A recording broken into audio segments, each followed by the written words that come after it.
Faz um ano que se passa, faz um ano sem você. Já não tenho a mesma idade, envelheço na cidade. E estamos de volta com o BBcast, seu podcast de automobilismo e outras nerds. No episódio de hoje vamos falar sobre a Silly Season, que começou antes da temporada da Fórmula 1 de 2020. E aqui comigo está o Carlos Eduardo Valese. Bem-vindo, Valese. Oi, Rubens. Olá, Débora. Oi, cabeças de gasolina. Pois é, esse ano mudaram tudo, eles adiantaram, já que não vai ter férias de meio de ano, adiantaram a Silly Season do metade da temporada pro começo, né? Exato. E agora, com a gente aqui, a Débora Santos Almeida. Bem-vindo, Débora. Olá, amigos. Sejam bem-vindos a mais este podcast. E entre mortos e feridos, não vamos ter mais o Vettel na Ferrari. Exatamente. Parece que a Cosa Nostra não quis renovar com o Valese, não. Com o Valese eu acho que a renovação é automática. Acho que o Binotto nunca seria audacioso o suficiente para falar que o Valese não poderá ser mais um tifosi. E também não poderá frequentar o setor A, e é algo que a gente vai comentar um pouquinho à frente sobre essa questão do despedida do Sebastian Vettel. A possível, né? Despedida do Vettel da Fórmula 1, que está sendo também já da Ferrari. Bom, mas antes de continuarmos, vamos agradecer aos nossos apoiadores, aqueles que auxiliam o Boletim Paddock através do financiamento coletivo e contínuo do Apoia-se. São eles: Ricardo Bannerman, Maia Barbosa, Eliezer Teixeira, Luiz Fex, Arthur Felipe, Rafael Celone, Will Mesquita, Antony Santos, Rogério Froner, Helena Lisboa, Cássio Machado, Carlos Del Valle, Bruno Vale, Eric Nemes, Bruno Shinozaki, Alberto Xavier, Will Bueno, Ricardo Silva, Beto Correia, Fabrício Cavalcante, Arthur Apóstolo, Sérgio Milani, Melquiades Veloso, Micael Souza, Ezequiel Bale, Silney Messi, Rafael Arilho, Rafael Carvalho, Fábio Ramiro, Mariângela, Thaís Costa e nosso recém-adquirido, o Rafael Catelan. Fica aqui meu agradecimento a todos os nossos apoiadores. Vocês são extremamente importantes para o crescimento e desenvolvimento do Boletim do Paddock. E não deixem de nos apoiar, principalmente nesse período onde a gente precisa manter os nossos trabalhos ativos e produzindo conteúdo para vocês.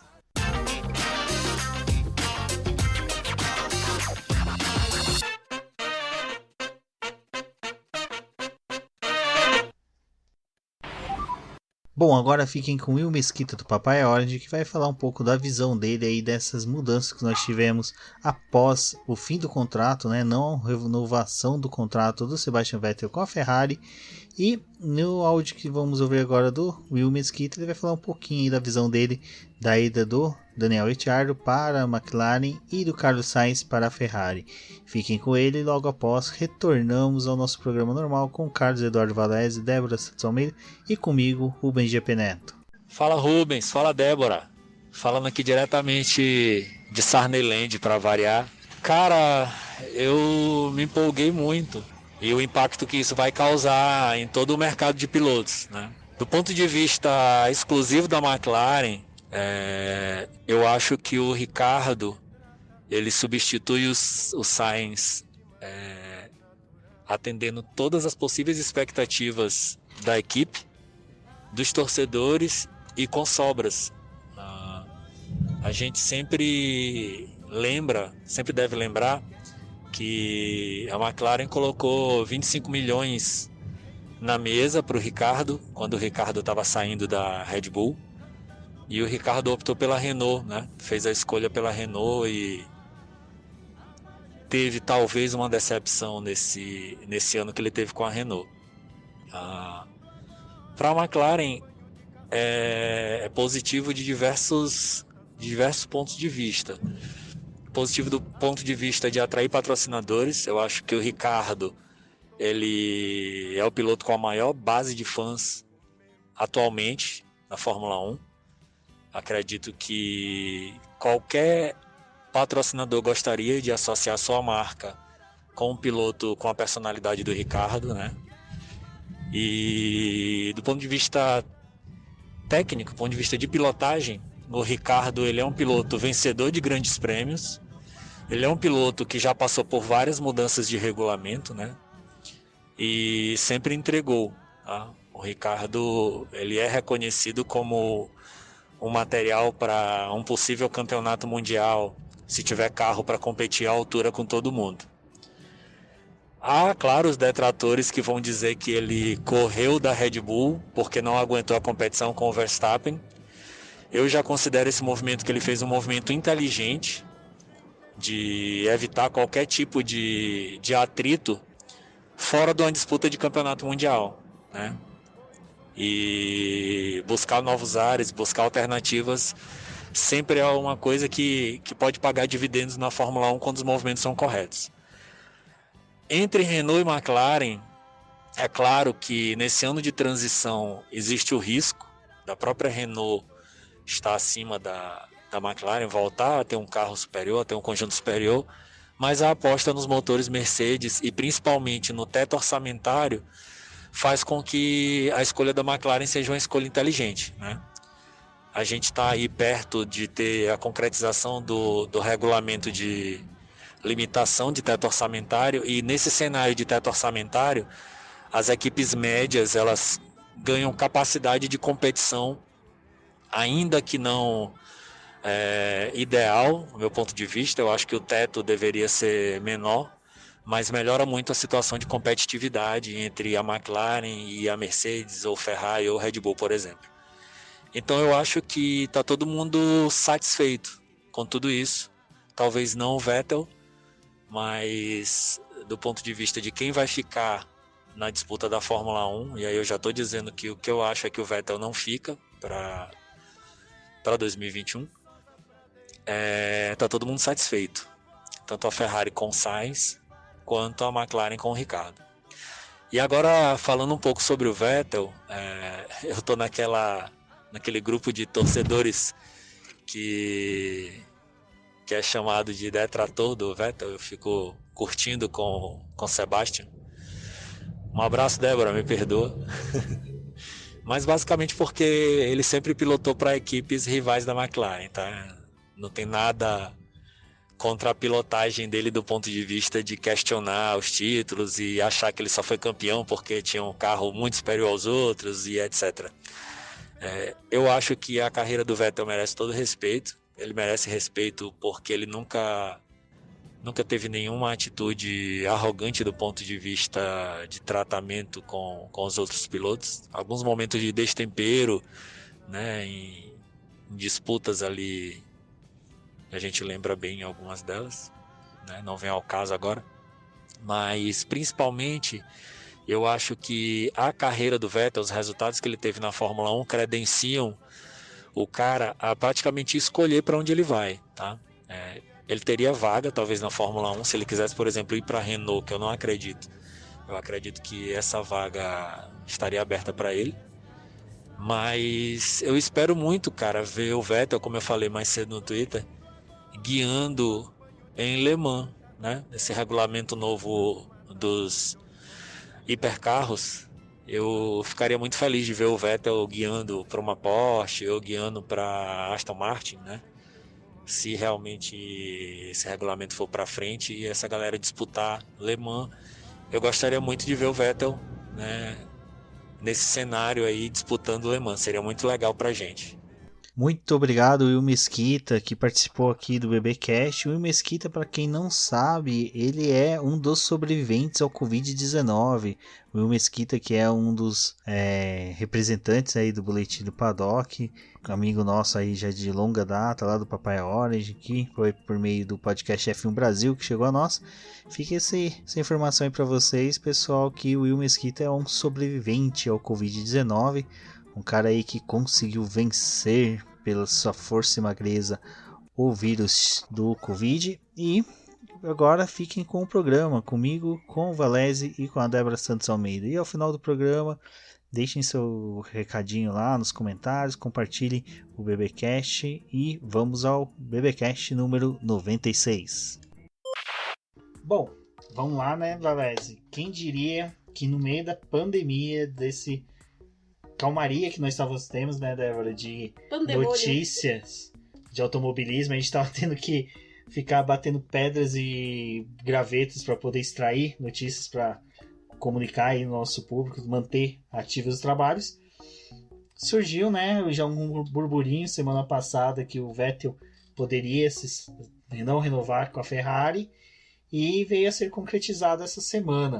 Valese, você é um tifosi famosíssimo do setor A, eu acho que o mais respeitado entre todos. Qual foi a sua visão? Como você se recebeu essa notícia? Aí depois eu vou pedir para a Débora também comentar como foi ela receber a notificação e já ter que fazer todos os trabalhos para poder fazer a publicação do boletim. Poxa, Rubens, eu confesso que eu fiquei um pouco triste. Não pelo fim do relacionamento, que já era um pouco esperado, mas pelo fato do relacionamento não ter rendido os frutos que a gente esperava deles. Eu sempre fui um fã do Vettel, eu sempre gostei do estilo dele de pilotagem, eu sempre achei ele um excelente piloto. Eu digo isso desde os tempos que eles chinelavam a gente com os carros do Newey lá na Red Bull. Só que com a Ferrari ele não deu certo. Sabe aquele relacionamento de duas pessoas que são muito legais, que são bem gente boa, só que juntas elas não conseguem dar certo? É o que aconteceu com o Vettel e com a Ferrari. Eu não sei se o estilo do carro da Ferrari, o jeito que o chassi da Ferrari é feito, realmente não bate com o estilo do Vettel. Todas essas lambanças que ele acabou fazendo de perder muito a traseira do carro, é o estilo de pilotagem dele, e ele não se adaptou, e a Ferrari é assim. A Ferrari, pelo lado dela, também teve inúmeras, incontáveis inconsistências e vezes que deixou o Vettel na mão. Então, infelizmente, uma parceria que tinha tudo para dar certo acaba assim. Embora ainda reste esperança, eu tenho esperança sim de que em 2020 a gente tenha ainda que seja um arremedo de temporada e que ele termine pelo menos essa passagem dele na Ferrari. Não sei se na Fórmula 1, se isso vai acontecer, a gente vai discutir, mas a passagem na Ferrari ainda de uma maneira mais positiva, assim, né? Com a alegria que ele apresentava nos primeiros anos que ele estava lá e nomeava os carros com nomes femininos, e tudo isso faz falta um pouco. Essa alegria dele ele perdeu. É uma pena, e é uma pena principalmente porque quem só vê a Fórmula 1, quem começou a ver agora nos últimos anos, ou quem só lembra dos últimos anos, vai criar uma memória do Vettel que não vai fazer jus ao tamanho do que ele é. Bom, pra mim, eu comecei a acompanhar a Fórmula 1 lá em 2009, mas com o passar do tempo eu me identifiquei muito com o Vettel, e ele foi um dos grandes motivos para eu poder voltar a assistir Fórmula 1, porque eu gostava muito do brilhantismo dele, da forma como ele foi crescendo na categoria. Ele forneceu ótimas corridas, principalmente na época dele, da Red Bull. Então era algo que me fazia ficar encantada, e um pouco do resultado de trabalho, de coisa que eu faço hoje, de escrever, de ter o podcast, da gente debater sobre isso, é em parte porque eu conheci ele, porque eu voltei a acompanhar o automobilismo. Então, quando começou o rumor dele sair da Ferrari, foi uma coisa que me deixou muito preocupada, porque eu não imaginava que, né, se acontecer mesmo dele não fazer a temporada de 2021, eu não conseguia pensar em quando que o Vettel ia parar de correr. Tipo, na minha percepção isso não ia acontecer rápido, e eu também não estava preparada para poder lidar com essa forma dele sair assim da categoria. E eu acho que é uma perda para todo mundo, como o Valese falou. Tem muita gente que não conhece ele dessa época da Red Bull e fica muito limitado a coisas que o pessoal fala de que ele só venceu por conta do carro, e fica denegrindo muito toda essa passagem dele na Fórmula 1. E se ele não obteve os resultados que eram esperados pela Ferrari ou por todo o público, em parte tem sim culpa dele, porque ele errou algumas vezes. Tem sim, mas também tem a parte da equipe. Se eles não conseguiram fornecer um carro ideal para o estilo de pilotagem dele, se eles não conseguiram dar os melhores recursos para ele, era impossível do cara conseguir os melhores resultados. A gente só tem o Lewis Hamilton hoje fazendo tudo que ele faz na Mercedes, porque ele tem uma equipe por trás que é muito forte, e acabou ficando sólida nesse período de tempo. E todo esse trabalho que eles têm em volta, que é algo que a Ferrari não tem ainda. Ela tem a estrutura de uma equipe grande, mas às vezes ela peca em alguns detalhes. Então eu acho que não dá pra poder você só culpar ou denegrir toda a passagem de um piloto na Fórmula 1 da forma que tá acontecendo agora. Exatamente, principalmente porque Sebastian Vettel chegou, né, na Ferrari em 2015, já no ano de estreia dele, ele já conseguiu um terceiro lugar no campeonato, já no GP da Malásia ele conseguiu uma vitória que até hoje é uma das inúmeras vitórias que ele teve na Fórmula 1 é a que eu mais me recordo, porque foi emocionante ver a Ferrari voltar a vencer, o Sebastian Vettel voltar a vencer. Aí já foi aquele momento em que ele mostrou o quão geek, né, nerd ele é, e ele é tido como essa personalidade dentro do paddock, porque ele já soltou um grazie ragazzi, né, agradecendo os engenheiros italianos em italiano, um italiano bom, já comemorando, conversando com os mecânicos pelo rádio em italiano. Isso foi até legal, uma postagem que a Mariana Becker fez no Instagram dela, eu vou colocar no post do podcast para quem quiser ler, em que ela fala como o Vettel, a partir do momento que ele assinou o contrato com a Ferrari, ele focou nesse contrato.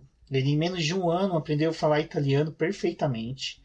Ele chegava no paddock da Fórmula 1, cumprimentava todos os mecânicos, todo mundo que era da Ferrari, pelo primeiro nome, uma coisa que é comum dos latinos, né? Nós temos essa tradição, o pessoal que é alemão, inglês, já não tem tanto isso, o italiano ainda possui bastante isso, então ele cumprimentava todos os mecânicos, chamava todo por nome, uma coisa que era muito semelhante, né? Ele emulava muito uma coisa que o Michael Schumacher fazia, e ele nunca negou que ele era grande fã do Michael Schumacher. Ele falava, né, que ele gostava dos 3 Michaels, né? Então o Schumacher tinha também isso, o Vettel emulou muito bem, e como eu falei, ele chegou com o terceiro lugar num campeonato em que você já tinha Hamilton e Rosberg numa Mercedes que dominava totalmente a Fórmula 1. Então o terceiro lugar tecnicamente era o primeiro lugar dos terráqueos, dos mortais, né? Porque não tinha como você bater de frente com uma Mercedes, é impossível. Só se você entrasse com um caminhão na pista para você bater de frente, porque de resto era impossível bater com os carros. E no segundo ano ele conseguiu um quarto lugar em 2016, né? Já foi um campeonato um pouco atípico, que até o próprio Hamilton perdeu o título para o Rosberg, então a gente já tem essa situação. Mas em 2017, 2018 ele foi vice-campeão, ou seja, ele conseguiu colocar o carro dele entre as duas Mercedes, já é um mérito imenso, né? E a gente ali já tinha em 2017, 2018 o Verstappen brilhando na Fórmula 1 de uma forma assim incontestável, o brilhantismo dele. Tinha o Daniel Ricciardo também, que já disputavam vitórias. E é difícil a gente esquecer nesse período que também teve a Red Bull ali tentando tirar ponto tanto da Ferrari quanto Tirava da Mercedes. mais da Ferrari, né, Valézia, nessa questão. Sim, era uma disputa direta entre eles, né? Entre Red Bull e Ferrari nessa época, como você falou. A Mercedes estava um passo largo à frente. O Mattia Binotto ele fez questão de dizer na nota que soltou sobre o final do contrato com o Vettel, que o Vettel tem 14 vitórias pela escuderia e é o terceiro piloto que mais venceu pela Ferrari. Isso não é pouca coisa. O piloto ser o terceiro que mais venceu pela equipe que está desde o primeiro grande prêmio ininterruptamente disputando a Fórmula 1. Ele disputou pela Ferrari 5 anos, nem todo ano teve 20 corridas, mas vamos dizer assim que ele disputou 90 e poucas coisas. Ele ganhou uma a cada 6 corridas com a Ferrari. Ele venceu, disputando contra as Mercedes. Ou seja, não é um cara que é de se matar com a unha. Não é um pilotinho qualquer. Tem 2, 3 caras que têm o mesmo número ou mais títulos que ele na história da Fórmula 1 só. Exato.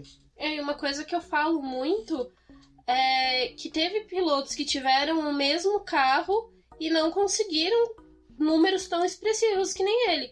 A gente pode ver no próprio período dele lá na Red Bull, onde se o pessoal gosta muito de falar que, poxa, ele só venceu por conta do carro, mas Mark Webber tinha o mesmo carro que ele e não entregou as mesmas coisas. E hoje a gente tem o Bottas com o mesmo carro que o Hamilton e também não consegue entregar a mesma quantidade de coisas que o Hamilton faz. E foi legal uma coisa que o Valese falou da questão do carro, né? A Ferrari ela criou uma filosofia nos 2 últimos carros que era dele ter a traseira um pouco mais solta. que é uma coisa que o Vettel nunca gostou. Ele é um piloto que gosta do carro da traseira sentada, né? Entanto que quem se recorda, na época do Adrian Newey, ele teve difusor soprado, ele teve todo um trabalho aerodinâmico que fazia com que o carro da Red Bull tivesse a traseira presa no chão. Ela é totalmente presa, e até hoje a gente vê que até aquele hack, né, que se discute tanto que a Red Bull usa, é um formato de se manter a traseira bem mais presa para poder auxiliar o carro nas manobras. Então a própria Ferrari fez uma filosofia de carros diferente daquilo que o Vettel gosta. Possivelmente no último ano casou mais com Leclerc. E para a gente finalizar essa discussão sobre o Vettel, eu acho que é interessante, né, Valéria? É lógico, a gente não tá aqui para defender ele, porque é um cara que os números dele defende por ele mesmo, é o escudo dele. Mas é para mostrar que realmente é uma lástima a saída dele dessa forma, né? Porque este ano a gente pode ser que nem tenha. Deixa eu passar a moto. Pode ser que nem tenhamos público, né? Nas corridas. Então você imagina uma possível despedida de um tetracampeão sem a torcida próxima dele. Exatamente, perder, você falou, ó, é uma lástima, não só por ser o Vettel, que é um cara legal e é um bom piloto, mas a Fórmula 1, que está completando 70 anos, está perdendo um tetracampeão. Alguém que ganhou mais que 5% dos títulos que já tiveram até hoje. Perder um tetracampeão, ver um tetracampeão sair do grid, sair das nossas vidas, vamos dizer assim, dos nossos domingos, é triste, é sempre triste. E se ele realmente sair sem público, sem uma despedida apropriada, o que existe esse risco, né, e não é desprezível, para mim, só resta esperar que ele realmente tenha corridas muito boas em 2020, que ele faça o melhor que ele conseguir com o carro, com a cabeça dele, do jeito que ele tiver, e que ele saia feliz com o desempenho dele. É isso que eu espero. E é engraçado, né? A gente fala de despedida de um piloto de 33 anos.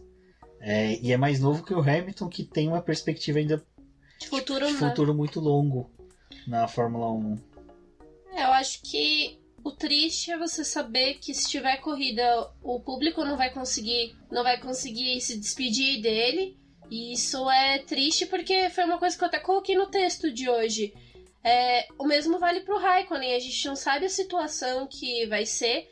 E o Raikkonen é um dos pilotos que o pessoal lembra muito, que apesar da forma dele, né, de ser todo fechado e, enfim, o pessoal curte muito ele. E ainda assim, a gente pode também ter uma despedida do Raikkonen, que as pessoas não vão poder estar ali na pista e aclamar ele mais uma vez.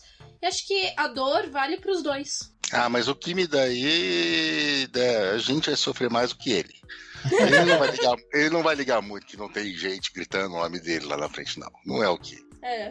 Aproveitando, já falando até que o Kimi, o contrato dele vence agora, eu vou só lembrar aqui rapidinho os pilotos que têm os contratos que não vencem esse ano, pra gente ver que a dança das cadeiras ainda vai ser longa este ano.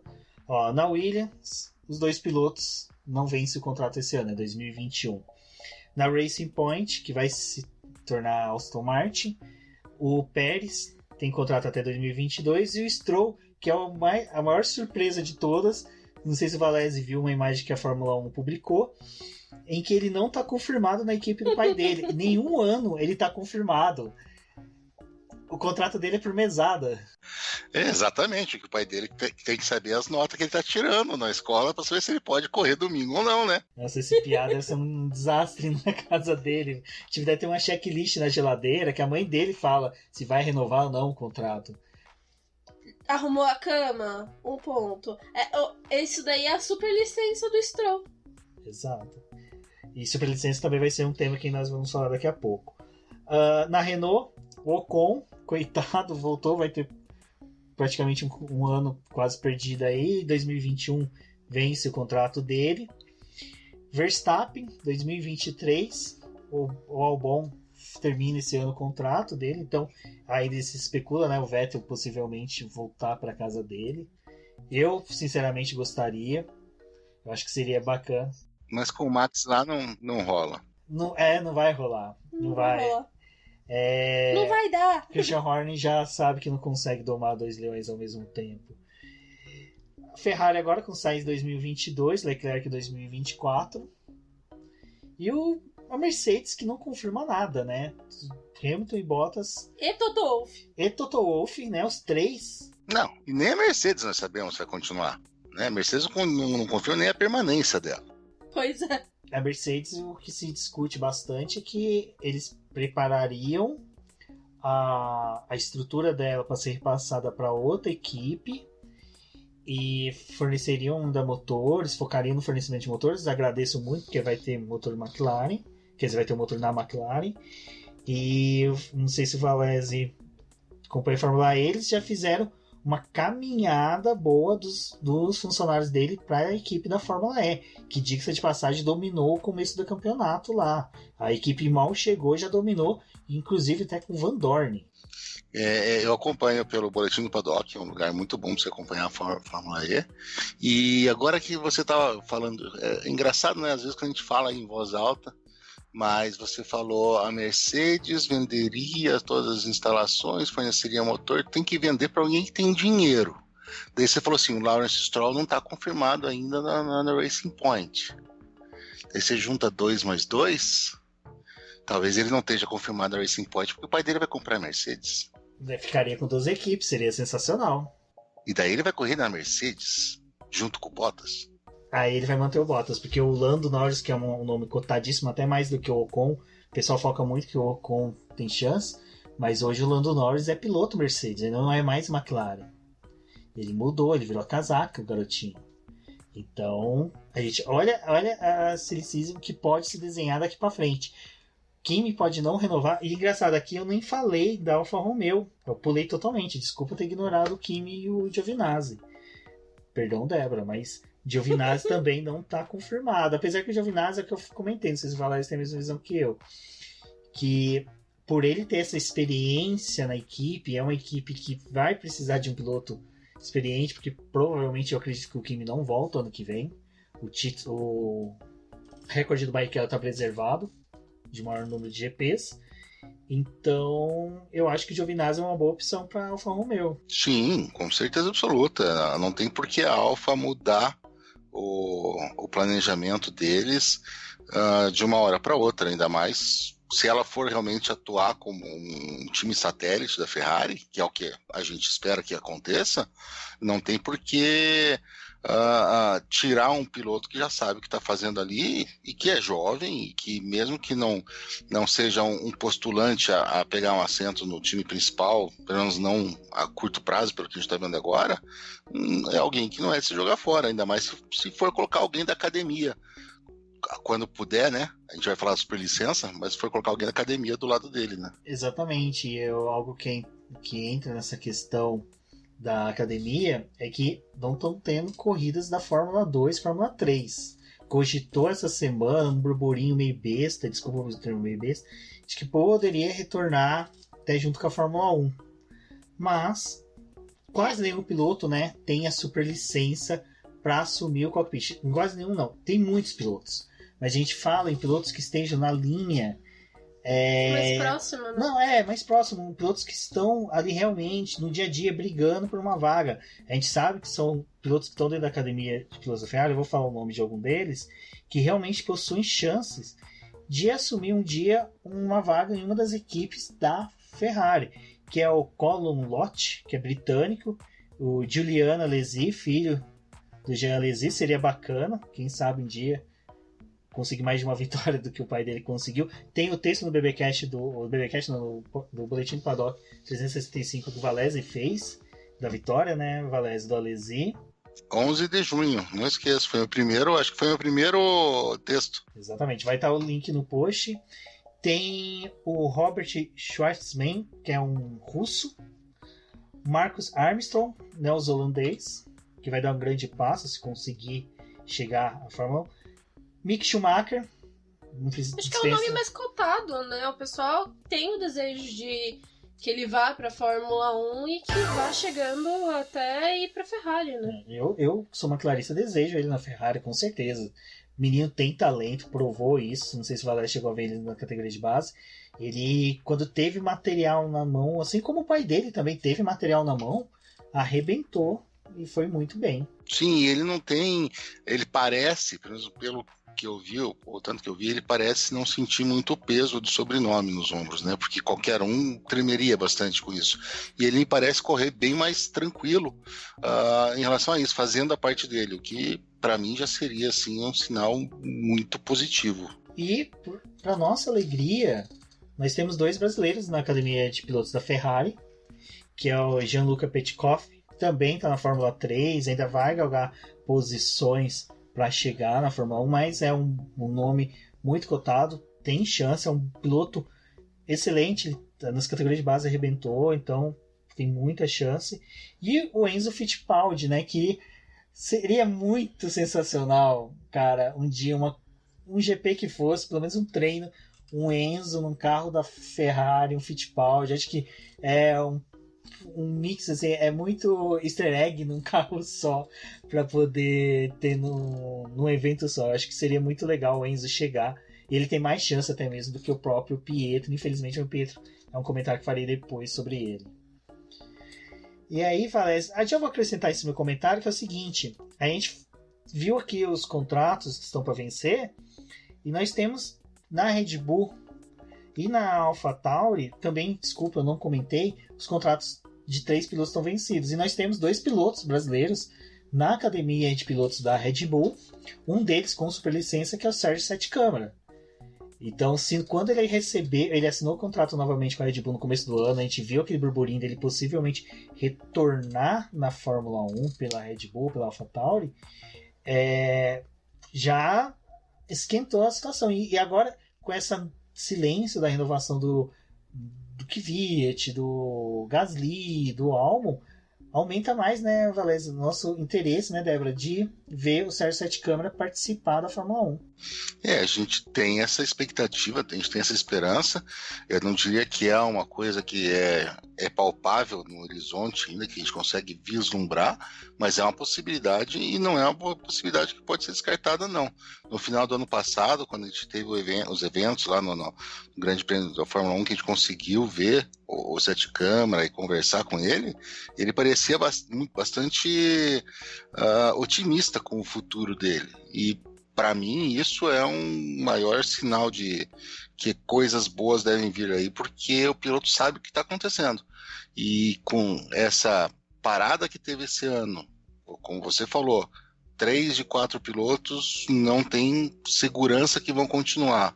Uma temporada mais curta e mudança de regras com teto orçamentário e tudo, ele só precisa estar com a cabeça para cima do nível da água para o pessoal pescar. Tem isso, né? Tem a questão dos salários também, e toda essa mudança do teto orçamentário é algo muito discutido, e em questão de, às vezes, você trazer um piloto que seja mais barato para você, mas que você ainda esteja aproveitando a própria academia sua de piloto e mudando a estrutura da equipe.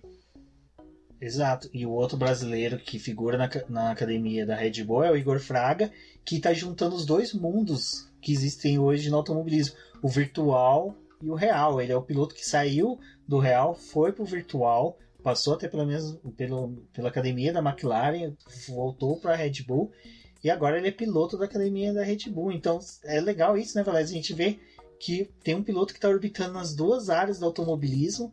Eu já falei que a Red Bull não entende porque ela não coloca ele para correr contra os pilotos titulares que estão correndo nessas corridas virtuais. Eu acredito que é uma autopreservação, porque ele arrebentaria. Ele é um cara que, para quem gosta de esportes, de automobilismo virtual, o Igor Fraga é um monstro.